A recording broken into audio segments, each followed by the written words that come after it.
tons of Indian jewelry, you know, like we did in those days, of turquoise shit that I fucking hate, loathe, and detest now. And I want to. There comes a point somewhere far beyond the noise when the stage lights fade and the roar of the crowd no longer drowns out the past. For Ozzy Osbourne, that moment did not arrive gently. It crept in slow and unforgiving, carrying with it faces he could never quite escape. Not fans, not strangers, but men. Men who stood close enough to shape his life and, in some cases, to nearly destroy it. People have always spoken about the madness, the bat, the chaos, the drink, the drugs. The headlines made him into something almost unreal, a caricature of excess that felt larger than life. But what those stories never quite captured was the weight of the relationships behind it all. Because Ozzy did not fall apart on his own. He was pushed, pulled, controlled, abandoned, and at times completely broken by the very people he trusted.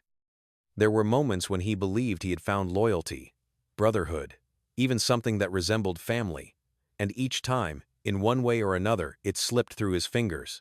Sometimes it was betrayal, sometimes it was ambition, and sometimes it was tragedy so sudden and cruel that it left a mark no amount of fame could ever erase.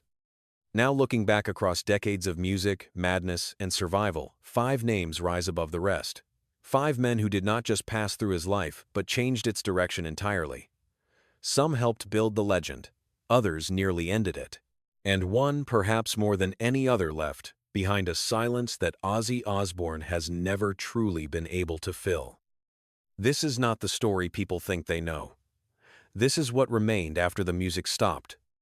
Ozzy Osbourne was born on the 3rd of December 1948 in Birmingham, England, into a world that never quite gave him much of a chance. Long before the fame, before the music, before the madness that would come to define him, he was just John Michael Osbourne, a working-class boy, surrounded by struggle noise and a constant sense that he did not quite belong anywhere. School offered him little. Authority meant nothing to him.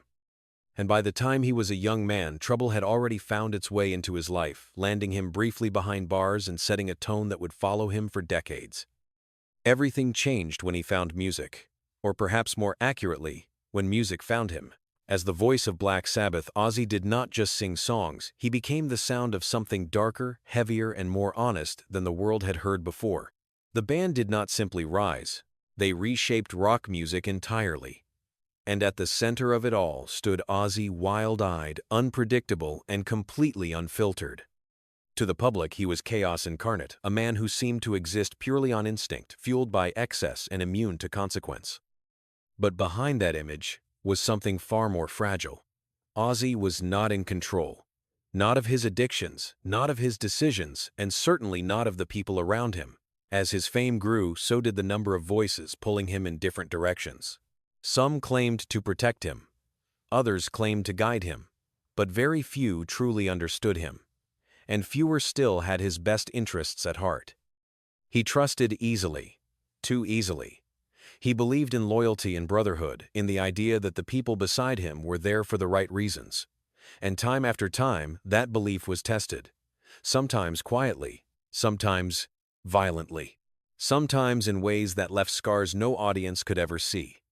Because for Ozzy Osbourne, the real battles were never just on stage. They were fought behind closed doors, in studios, in contracts, in friendships that slowly turned into something else entirely. And when you strip away the fame, the music, and the legend, what remains is a man shaped as much by the people around him as by the choices he made himself. 5 men in particular stand out. Not because they were the only ones, but because their impact never faded. Not then. Not now. Number 5. Tony Iommi. There was a time when Ozzy Osbourne would have told you that Tony Iommi was more than just a bandmate. He was the sound, the structure, the force that held everything together when the world around them felt like it was falling apart. Together, they did not just create music, they built something entirely new, something heavier, darker, and far more dangerous than anything that had come before. Black Sabbath was not simply a band, it was a statement. And for a while, it felt unbreakable. But what begins in unity does not always end that way. As the years wore on, the cracks began to show.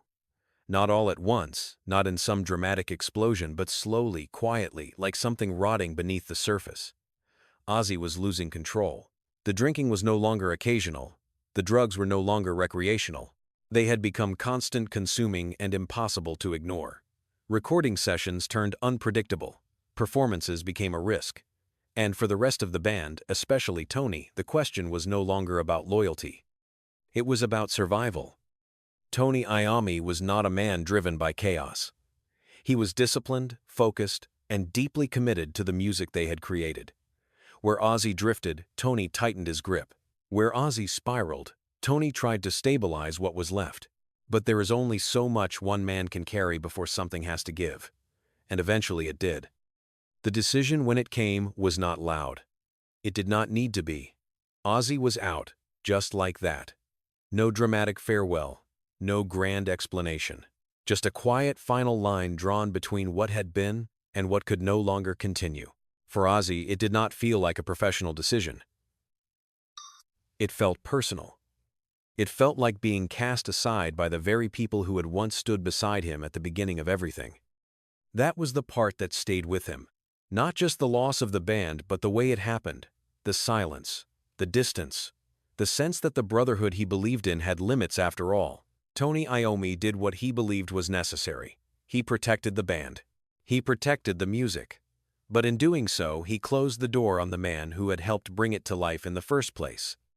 And for Ozzy Osbourne, that door never fully reopened. Not in the way it once was, not in the way he had hoped. Because sometimes the people who help build your world are the very ones who decide you no longer belong in it. Number 4. Don Arden. If Tony Iommi was the man who closed one chapter of Ozzy Osbourne's life, then Don Arden was the man who tried to control everything that came after. Known across the industry as one of the most feared and ruthless managers in music, Arden did not simply handle careers. He dominated them. Contracts, money, decisions, direction, everything passed through him and nothing happened without his approval. To some, he was a genius. To others, he was dangerous. To Ozzy, he became something far more complicated. At first, it did not seem like a problem. Ozzy was trying to rebuild himself after being pushed out of Black Sabbath, and Arden represented power structure and a way back into the industry. But power always comes at a cost. And the deeper Ozzy moved into Arden's world, the clearer that cost became. Money was never transparent. Decisions were not always his own. And the feeling of being managed slowly turned into the feeling of being owned. What made it worse was how personal it all became. Don Arden was not just a manager. He was the father of Sharon, the woman who would go on to become the most important figure in Ozzy's life. That connection turned business into something far messier. Lines blurred. Loyalties shifted. And what should have been professional quickly became deeply emotional and deeply volatile. There were whispers for years about Arden's methods. Stories of intimidation, of pressure, of artists who felt they had no way out once they were inside his system. Whether every story was true or not almost did not matter.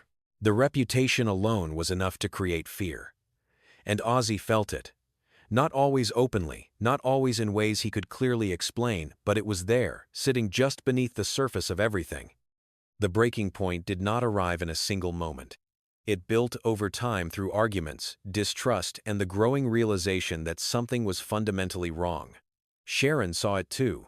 And when she chose to step away from her father and stand beside Ozzy instead, it was not just a business decision. It was a declaration.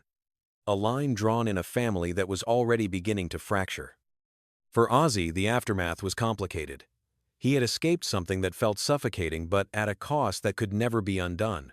Relationships were severed, trust was shattered, and the man who once promised control and success became a symbol of everything Ozzy would later try to avoid.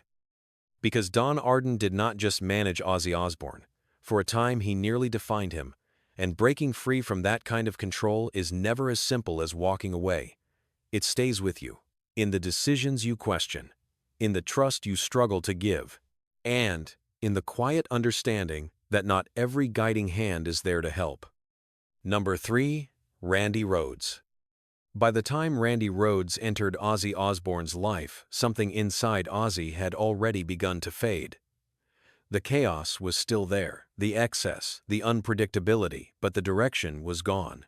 After Black Sabbath, after the fallout, after everything that had unraveled, Ozzy was not building anything anymore. He was drifting. And then Randy appeared, quiet, precise, almost the complete opposite of everything Ozzy had become, and somehow it worked. Randy was not just a guitarist. He was discipline. He was clarity. He approached music with a level of focus that Ozzy had not experienced in years. Where others saw Ozzy as unstable, Randy saw potential. Where others tried to control him, Randy simply played, and in doing so, he gave Ozzy something he had lost: purpose. Together they did not just create songs, they rebuilt a career that had been dangerously close to disappearing altogether. And for a while, it felt different. Not forced, not transactional. There was a connection there, something quieter, something genuine. Ozzy trusted him.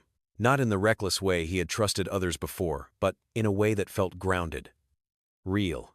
Randy was not pulling him in different directions. He was steadying him, giving him something to hold on to when everything else felt uncertain. That is what made what happened next so unbearable. The morning of the accident did not arrive with warning. It did not hint at what was coming. It was just another day on tour, another routine moment in a life that had become anything but stable. And then within seconds, everything changed. A plane. A reckless decision. A sudden, violent end. Randy Rhoads was gone just like that, without time for goodbyes, without time for anything at all. For Ozzy, the shock was immediate, but the aftermath was something far deeper. It was not just grief. It was confusion, guilt, anger, and a hollow silence that no amount of music could fill. He had lost bandmates before. He had lost stability, control, even parts of himself. But this was different. This was the loss of someone who had helped bring him back when he was at his lowest. And that kind of loss does not fade. It lingers. In the songs, in the memories, in the quiet moments when the noise finally stops. Randy Rhoads did not betray Ozzy. He did not control him. He did not walk away. And perhaps that is what makes his place on this list so haunting. Because sometimes the most painful wounds are not caused by conflict at all. They are left behind by the people who never meant to leave, but did anyway. Number 2. Jake E. Lee. After the loss of Randy Rhoads, there was a silence around Ozzy Osbourne that no one quite knew how to step into. It was not just grief, it was absence. A space that had been filled by something rare, something steady, and now something gone. And yet the machine of music does not stop. Tours are booked. Albums are expected. The momentum must continue. That is where Jake E. Lee entered the picture. Jake was not Randy, and he never tried to be. His style was sharper, more aggressive, built for survival rather than perfection. He stepped into a role that carried not only expectation but comparison. Every note he played, every performance, every decision was measured against someone who was no longer there to defend his place. And still, Jake delivered. He helped shape a new era for Ozzy, contributing to records that would go on to define the next phase of his career. From the outside, it looked like recovery. Like progress. Like everything was back on track. But beneath that surface, something was already shifting. The industry is not built on fairness. It never has been. Credit, ownership, recognition, these are not always given to those who earn them. And Jake began to feel that. Songs he had poured himself into did not always carry his name the way they should have. Contributions blurred into something less defined. And in a world where legacy is everything, that kind of erasure does not go unnoticed. Ozzy, as always, stood at the center of it all, but not always in control. Decisions were being made around him, through management, through pressure, through the same machinery that had shaped so many parts of his life before. And once again, the line between choice and consequence became unclear. Then came the moment that for Jake would define everything that followed. No warning, no long conversation, no attempt to resolve what had been building beneath the surface. Just a decision. He was out. For Ozzy, it was another fracture in a pattern that was becoming impossible to ignore. Another talented musician, another relationship that ended not with understanding but with distance.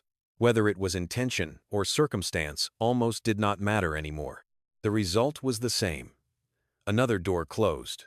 Another connection lost. Jake E. Lee did not disappear quietly. The tension remained carried forward in interviews, in silence, in the things that were said and the things that were not. And for Ozzy, it became another reminder that in this world, loyalty can be temporary, and even the people who help rebuild, you can be gone before you have time to understand why. Number 1. Geezer Butler. If there is one relationship in Ozzy Osbourne's life that refuses to settle into something simple, something clean, it is the one he shared with Geezer Butler. Because this was never just about music. It was about identity, about origin, about two men who stood at the very beginning of something that would go on to define an entire genre, and yet could never quite find a way to remain steady within it. Geezer was not just the bassist of Black Sabbath. He was the voice behind the words, the one shaping the themes, the darkness, the tone that gave the band its weight. Where Ozzy embodied the madness, Geezer often gave it meaning. Together, they created something that felt almost inseparable, two parts of the same force moving in the same direction, bound by something that at the time felt unbreakable. But time has a way of testing even the strongest bonds. The early years were built on shared struggle. Birmingham poverty, ambition, the sense that they were building something no one else understood. But as success arrived, so did distance, not always loud, not always visible, but present. Subtle disagreements, differences in direction, the quiet tension that grows when two people begin to see the same world in different ways. And then came the fractures. Ozzy's dismissal from the band did not just create distance between him and the group. It altered something deeper between him and Geezer, because when everything fell apart, there was no clear resolution, no final conversation that could close the gap, just separation, silence, and years of moving forward without ever truly addressing what had been left behind.